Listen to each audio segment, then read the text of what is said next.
Hello everyone, मैं हूं जयेश राजगुर और स्वागत है आप सभी का इस नए इंटरेस्टिंग यूट्यूब वीडियो में।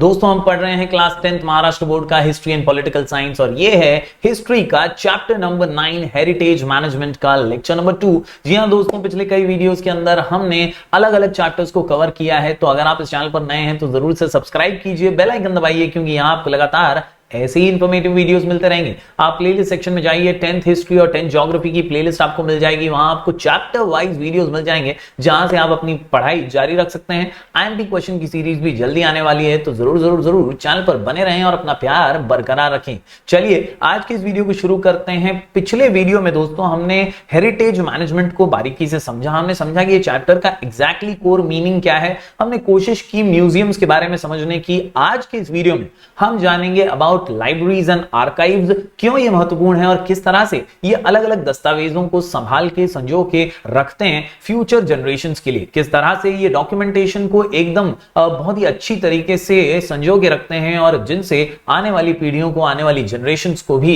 इंपॉर्टेंट दस्तावेजों के बारे में पता चलता है, डॉक्यूमेंट्स और किताबों के बारे में पता चलता है। तो चलिए आज की इस वीडियो को शुरू करते हैं।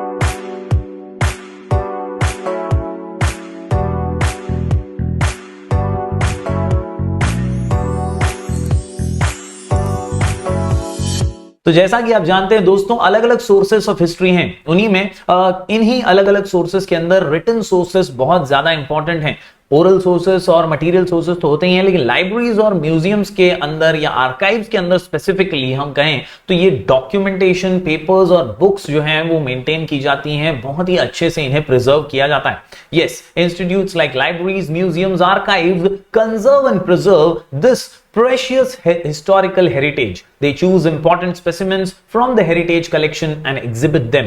तो ये बहुत ही आम और खास काम है लाइब्रेरीज और आर्काइव्स का, जहां पर ये इंपॉर्टेंट डॉक्यूमेंट्स को स्टोर करके रखते हैं। दोस्तों, the documents and artefacts which are not exhibited but historically very important are stored in the museums and archives are after completing necessary treatments, यानी उसके ऊपर केमिकल, मैकेनिकल जो भी उसे लंबे समय के लिए टिका के रखने के लिए जरूरी है, वो सारी चीजें उस पे की जाती हैं। Then they are preserved and conserved in the archives और we can say libraries and museum. Those documents and artifacts are made available to researchers, ताकि रिसर्चर्स और उन पे रिसर्च कर सकें, बारीकी से समझ सकें। कई ऐसी चीजें होती हैं जिनके ऊपर इंस्क्राइब्ड बहुत सारी चीजें होती हैं प्राचीन काल की, जो डायरेक्टली एक लेमैन को समझ नहीं आएंगी, लेकिन रिसर्चर्स उसको पढ़ेंगे, उसको समझेंगे और कोशिश करेंगे उसे इंटरप्रेट करने की और फिर अपने रिसर्च रिपोर्ट्स को पब्लिश करने की। और इसीलिए ये रोल बहुत अहम है, ताकि हम हमारे इतिहास को जिंदा रख सकें, उसे संजो के आने वाली जनरेशंस, आने वाली पीढ़ियों तक पहुंचा सकें।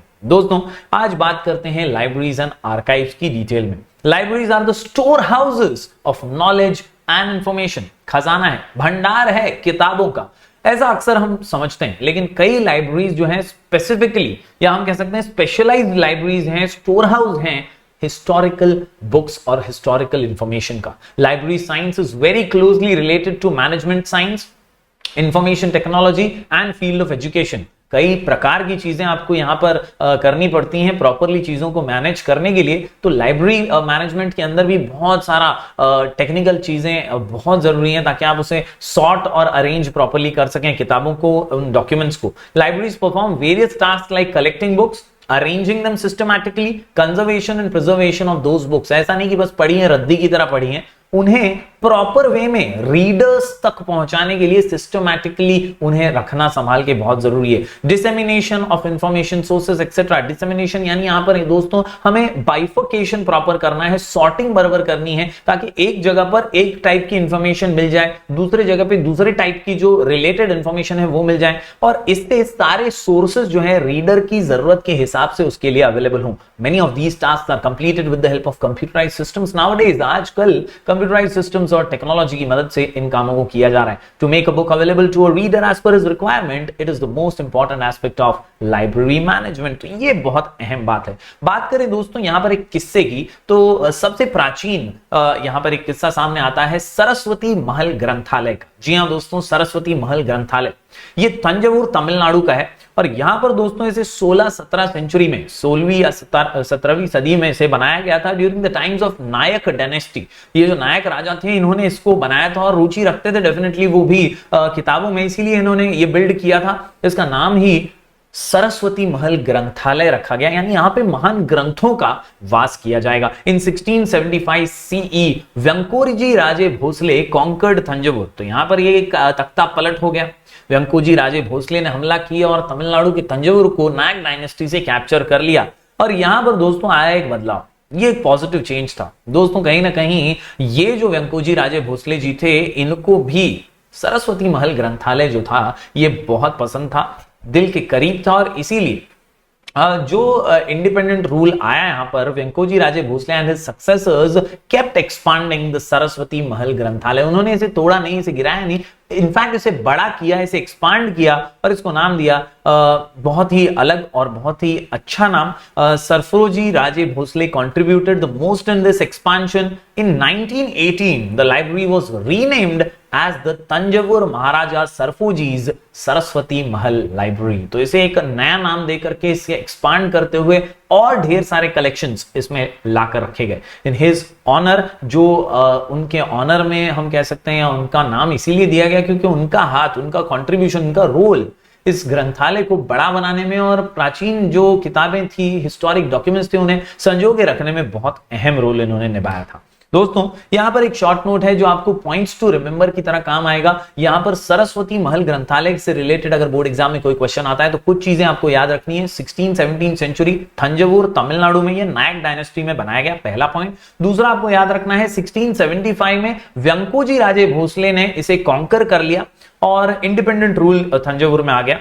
यहां पर दोस्तों उन्होंने एक्सपांड किया सरस्वती महल ग्रंथालय को, उसे डिमोलिश नहीं किया। सरफोजी राजे भोसले का बहुत इंपॉर्टेंट रोल है, ये याद रखिए। और आखिर में इसे रीनेम किया गया और नया नाम जो रखा गया वो था the Tanjore Maharaja Serfoji's Saraswati Mahal library in his honour. तो उम्मीद करता हूं ये पांचों पॉइंट्स आप नोट डाउन कर लेंगे। बहुत ही आसान पॉइंट है, बहुत ही सिंपल पॉइंट है, मगर ये कहानी बहुत अहम है और इसीलिए आपको इसे दिमाग में, दिल में फिट करके रखना है। चलिए बढ़ते हैं आगे।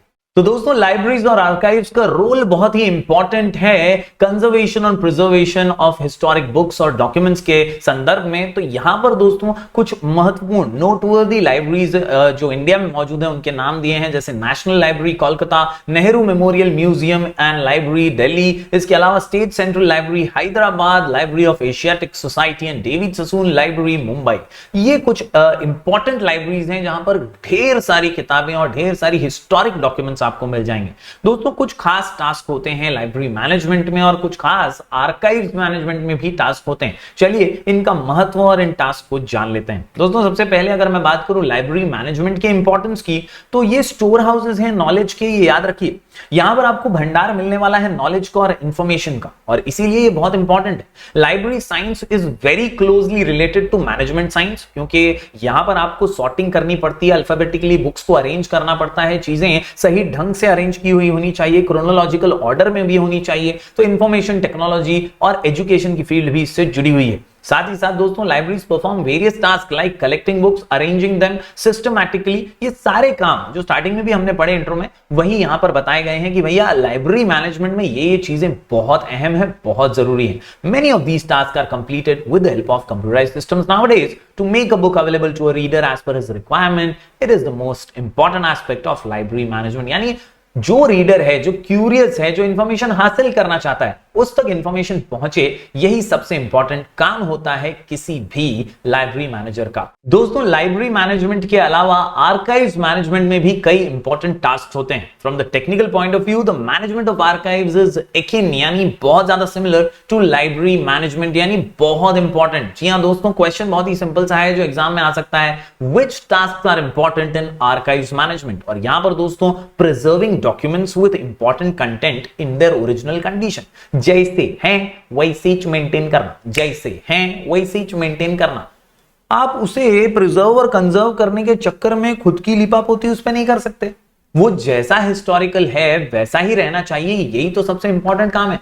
और इसीलिए आर्काइव्स में बहुत इंपॉर्टेंट टास्क यही होता है कि आप कैसे उसे ओरिजिनल कंडीशन में रख पाते हैं। और इसके लिए केमिकल, मैकेनिकल, बहुत सारे कंजर्वेशन और प्रिजर्वेशन के नुस्खे आपको सीखने पड़ते हैं। दैट इज नेसेसरी ट्रेनिंग लेनी पड़ती है, प्रिपेयर करना पड़ता है। Index, creating accurate systems of retrieval and documents are the important task in management of archives. तो यहां पर दोस्तों उम्मीद करता हूं आप समझ पा रहे होंगे कि आर्काइव्स मैनेजमेंट ये लाइब्रेरी मैनेजमेंट की तुलना में बहुत ही इंपॉर्टेंट हो जाता है, लेकिन यहां पर टास्क जो आपको करने हैं वो बहुत ही दिमाग से, बहुत ही सोच समझ के और एकदम अच्छे से ट्रेनिंग लेकर के करने हैं। Documents from the archives are supposed to be very very reliable. तो यहां पर आपके डॉक्यूमेंट्स पर विश्वास करके कई रिसर्चर्स आगे रिसर्च करते हैं, तो इनका रिलायबल होने की वजह से बहुत ज्यादा महत्व बढ़ जाता है दोस्तों। Because of the heavy dependency on computerised systems nowadays, information technology has become an inevitable part of the management of libraries and archives. तो आजकल तो भैया इंफॉर्मेशन टेक्नोलॉजी यानी कंप्यूटर सिस्टम्स ने बहुत ज्यादा रोल प्ले किया है, इंपॉर्टेंट वाला, इन आर्काइव मैनेजमेंट। तो इनके ऊपर डिपेंडेंसी बढ़ गई है, तो फिर सॉर्टिंग करना हो, क्रोनोलॉजिकल ऑर्डर में अरेंज करना हो, ये सारी चीजों में कंप्यूटर सिस्टम्स ही मदद करते हैं। उम्मीद करता हूं दोस्तों आज की इस वीडियो में लाइब्रेरी मैनेजमेंट और आर्काइव मैनेजमेंट आप समझ पाए होंगे। अगले वीडियो में हम एनसाइक्लोपीडिया के बारे में जानेंगे और एनसाइक्लोपीडिया के कई अलग अलग टाइप्स को भी पूरा निचोड़ लेंगे। तो चलिए मिलेंगे फिर एक बार कुछ और नए वीडियोस के साथ। आप बने रहिए चैनल पर, अपना प्यार बरकरार रखिए। नए हैं तो सब्सक्राइब कीजिए और ज्यादा से ज्यादा स्टूडेंट तक पहुंचाइए। ज्वाइन कर लीजिए हमारा टेलीग्राम चैनल, नाम है स्काई एजुकेशन ऑफिशियल। मिलेंगे फिर एक बार कुछ और नए वीडियोस के साथ, तब तक के लिए do like, share and subscribe.